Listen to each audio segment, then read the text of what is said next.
I have this, obsession with, if I'm not doing something that what I would say is improving my fighting position, then why am I doing it, right? And what that ends up leading to, for better or worse, is a life where I don't have a lot of leisure, and I always have this kind of drive that, okay, I got to be working, I got to be something that's improving my life, whether it's fitness related or I'm advancing Born Primitive, the business, whether I'm it always has to be something productive. Even on an airplane, like I don't think in 10 years running Born Primitive, I've ever not worked the entire flight. The second I get in my seat, I connect to Wi-Fi and I'm hammering emails. It could be the midnight flight and it's a 4-hour flight. I'm the only maniac working furiously the whole time. That's just what we're doing. And I finally, I'm trying to find that balance of, while that helps advance your career and all these other things, and it makes I'm more physically fit because I adopt that. Like, there has to be maybe a balance somewhere where that that can't always be the case. But I'm having a hard time allowing myself that grace. So, this first time ever, I was flying back from SHOT Show, when we were there for Building Born Primitive Tactical, and I was smoked. And I was just cross-eyed doing so many emails, and I finally, Top Gun was on the TV. I was flying back Delta, and they got the screens, and I love the new Top Gun. And I finally was like, you know what? For the first time in 10 years, I'm gonna be like everybody else on this plane. I'm gonna order a Coke Zero, and I'm gonna watch Top Gun for 2 hours with no obligations. And it's such a dumb example. But for me, that was like a significant thing that I'm like, all right, I can kind of unlock, right? Or when I put my daughter to bed at 8:15 and I decide, all right, I got like 2 hours. Do I work, or do I go hit the sauna and stretch and like all these productive things, or do I put Netflix on for 90 minutes and just be a normal human for once? And I usually default to get after it and do something productive, and that's the answer 499 times out of 500. But as I reflect on that as an individual, I'm wondering, is there some flaw in that approach that I'm kind of just a total maniac about everything?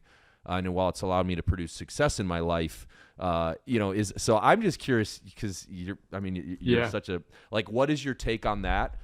Should I try to rewire, or should I just embrace it and say, hey, you're type A, this is how you're wired, this is why you're going to succeed. Of course, you got to find balance with your family. I have been able to do that fine because I see that's a non-negotiable. So I don't have issues putting things down for my daughter and spending time with her. That's kind of my one break.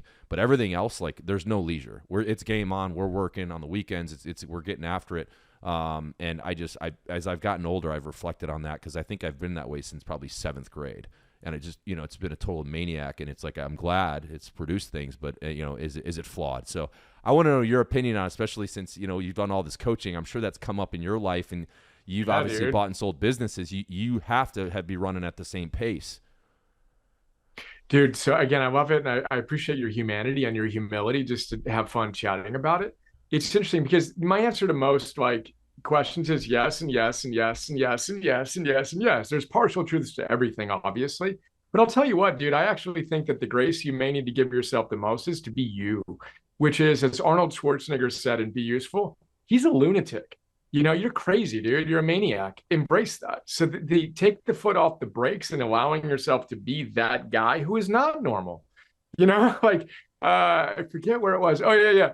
Sean Casey is another dear friend of mine. So Sean Casey's a former Major League Baseball all-star. He's on Major League Baseball Network. The Yankees hired him to be their hitting coach in the second half of last year, right?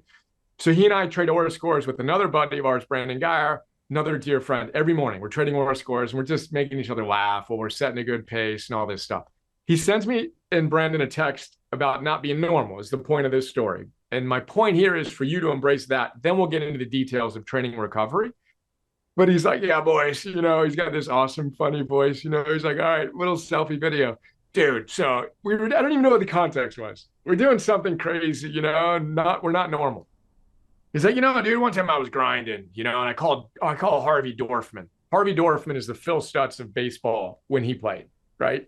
And he only worked with the best, and he's like, you only call Harvey when you're grinding, it's just tough, right? And he's like, it's like, man, this is what I'm feeling, Harvey, or Dorfman, and da-da-da-da, and he tells him all the things he's feeling. And Harvey sits there and he listens to him and goes, Sean, yep, I hear you. And everything you just described is totally normal. I really get it. The next line, and I don't curse, I'm kind of Mr. Rogers in public, so fill in the blanks here.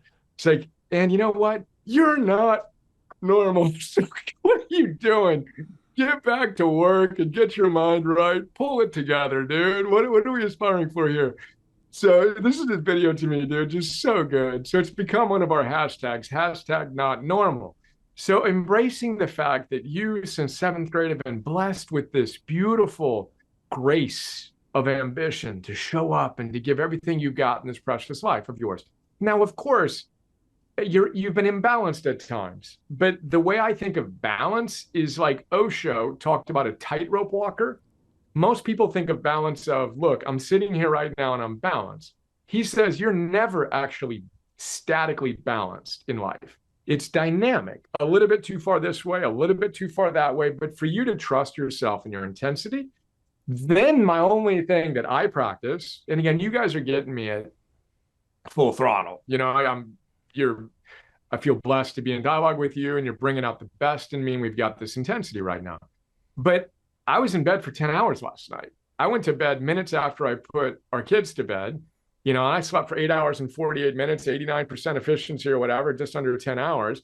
I wake up, and the first thing I do is see how low I can get my resting heart rate, right? And I've got my little pulse oximeter and I'm meditating. And I'm trying to get as tranquil as I can, knowing I'm going to go all out in contexts like this. But what I'm doing is I'm trying to be all in and then completely off, and then all in and completely off, making these really big high amplitude waves. And so that'd be my only coaching, if you will, is do you, dude, on your terms. And then you gotta know when you need to train your recovery. And when that Top Gun is absolutely the most productive, in quotes, thing you can do to sustain the intensity you want, then enjoy it and no shame, and then you make the decision dynamically. But I would offer that the number one thing I get is we need more people like you, dude.